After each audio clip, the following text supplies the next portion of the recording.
28. The Upset Carriage. I had at last nearly reached my bureau. So close was I that had I stretched out my arm, I could have touched the corner nearest to me. But at this very moment I was on the verge of seeing the fruit of all my labours destroyed, and of losing my life.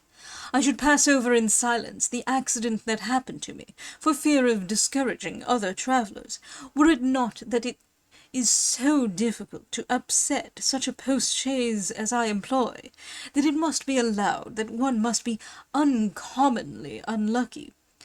As unlucky indeed as it is my lot to be exposed to a like danger. There I was, stretched at full length upon the ground, completely upset, and it was done so quickly, so unexpectedly, that I should have been almost tempted to question the cause of my abject position, had not a singing in my ears and a sharp pain in my left shoulder too plainly demonstrated it. This was again the other who had played a trick upon me.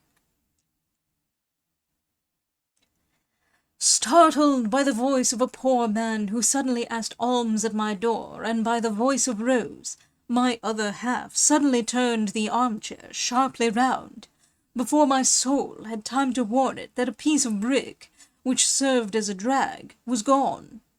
The jerk was so violent that my post-chaise was quite thrown from its centre of gravity, and turned over upon me.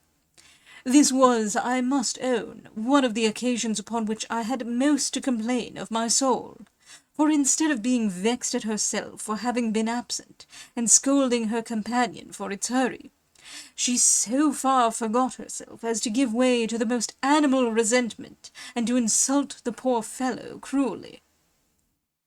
"Idle rascal," she said, "go and work." An execrable apostrophe this, the invention of miserly, heartless Mammon.